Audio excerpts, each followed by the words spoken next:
Hey everybody, can everybody hear me? Yeah. Great. All right, I have a question for you. What did you eat for lunch today? Did you maybe have a pepperoni pizza, a hot dog, a hamburger? For lunch today, I had an apple, a banana, and 2 oranges. And I'll tell you why. I have never had meat. I am a vegetarian. I grew up in a world without meat. And to some of you that might seem bogus. It doesn't seem possible. But I lived it. Those thoughts were the thoughts of people who I went to school with. When I would have lunch with these people, they would ask me what I was eating. And I'd tell them. And they'd ask me why I was eating what I was eating. And I tell them, I'm a vegetarian, I don't eat meat. And while we're on the subject, just for some clarification, a vegan is somebody who does not eat meat or their byproduct, or animals' byproducts, so dairy. Anyway, they would ask me these questions and they would tell me things. They would tell them like they're facts. And one of the things that they would tell me is humans are supposed to eat meat. Not true. It's common to think that as humans, we have to live off of a diet of meat and vegetables, but it's not true. We are not omnivores, we are not carnivores. We are frugivores. And what a frugivore is a mammal who lives off of a diet consisting mainly of fruits, vegetables, nuts, seeds, lentils, etc. We are frugivores. We are not carnivores, we are not omnivores, we are not meant to eat meat. Another thing that they would ask me is, Maddie, where do you get your protein? Well, I get my protein from plants.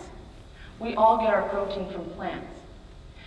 Any protein that you get from an animal, any animal that you eat for protein, that animal initially got from plants. All protein is initially made by plants. Another thing that they would tell me like it was as blue as the sky, they thought it was real. They thought that meat was healthy for us. Meat is not healthy for us. I cannot express to you how incorrect that assumption is. The World Health Organization labels processed meats as a Group 1 carcinogen. A Group 1 carcinogen is a substance that was cancerous to humans. Other Group 1 carcinogens are cigarettes, asbestos, and arsenic. Now your processed meats are your salami, your deli meats, and your hot dogs. And on the subject of hot dogs, we all know that hot dogs are disgusting. We still eat them, but do we really know what's in them? I'm going to ruin hot dogs just a little bit for you today. Hot dogs have been routinely found to have glass, metal, bones, plastic, rodents, and insects. That's a fact. Processed meats and meats in general typically give you an 18% higher risk of developing colon cancer and rectal cancer later on in life. Did you know that 65% of the world population is lactose intolerant? That's a lot of people who can't digest lactose. That's because humans are not supposed to consume cow's milk. Cow's milk is produced for cows. It's produced for calves. Us drinking cow's milk is just, it's crazy. Essentially, it's crazy that we would take milk from cows. And we tend to tote milk, cow's milk, as this wonderful thing that is a great way to get calcium.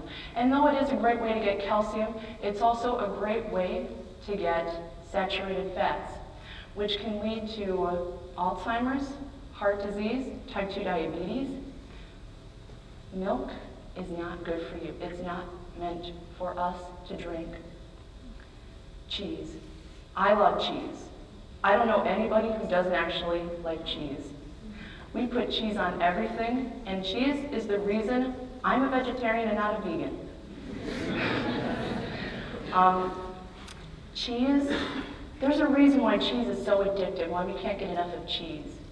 Cheese is chock full of casomorphins.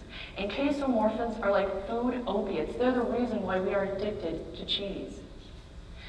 And along with casomorphins, cheese also is a top source for saturated fats.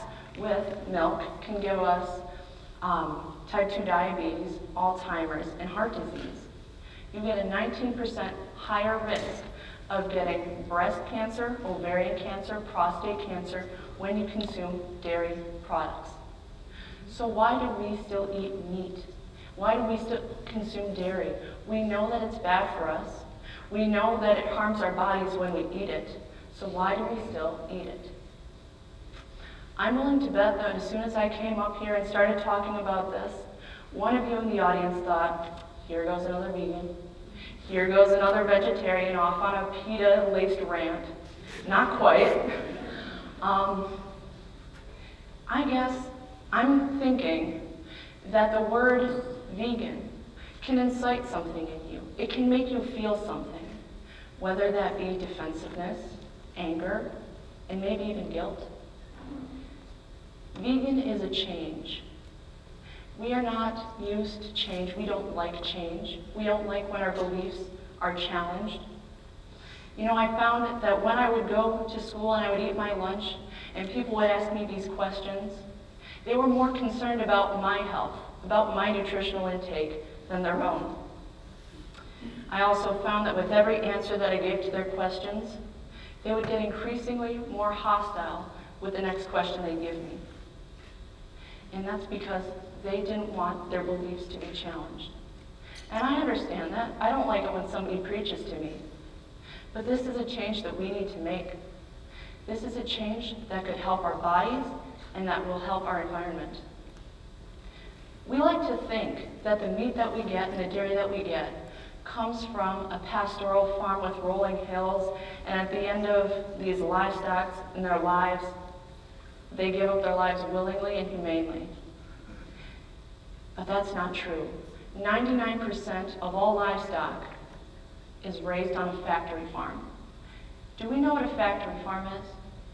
I think we do. But just to clarify, factory farming is a place where meat is mass-produced at the lowest cost for the highest output. These are animals that are laced with hormones, that are kept in cramped conditions, and this is not just 100 animals at a pop. This is 50 billion animals.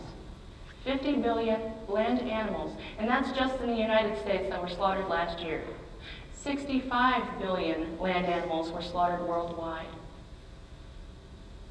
30% of the Earth's land surface is dedicated to animal agriculture. 90% of the Amazon rainforest since 1970 has been cut down for cattle farming. Every 6 seconds, an acre of the Amazon rainforest is cut down for cattle farming. And I'll save you the math.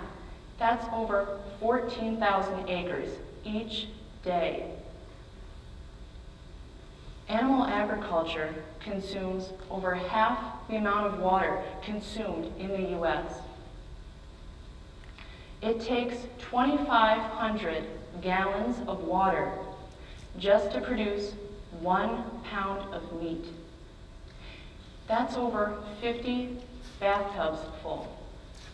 It takes 25 gallons to produce 1 pound of wheat. It takes 55 pounds of grain to produce 2 pounds of meat. That's an awful lot of grain that could be used to feed the 3.5 billion starving people in this world. It says something about a society that will take grain from people who are starving to feed their animals, to feed themselves. We know that eating meat and consuming dairy contributes terrible things to our health. It contributes terrible things to the health of our world. So why do we still eat it? It's tradition. We have been eating meat for millions of years. And the reason why was because it was convenient. It was easier to hunt, kill, and eat an animal than it was to plant seeds, wait for them to grow, and harvest them. But we are lucky that we don't live in a world where that's an issue anymore. We can go to the supermarket and we can pick up our fruits, our nuts, our vegetables. We can pick up everything that we need. There is no justification for eating meat anymore, other than it tastes good, or I like it. The one part of my speech where I forget where I am. Let's see. All right. We've come to a point in our humanity where, according to National Geographic, by the year 2048, we will have depleted our world of its natural resources so much that our oceans won't have a sustainable number of fish in them. In less than 30 years, we will have consumed more fish. No, we will have consumed enough fish to completely and permanently destroy one of our most precious and vital ecosystems. So what can you take away from this today? Well, you can switch to a plant-based diet straight away. You can cut out all the meat, all the dairy. But I realize that's a tall order for some people, for most people. So today I challenge you to take one day a week where you ditch the meat and you cut the dairy. Thank you.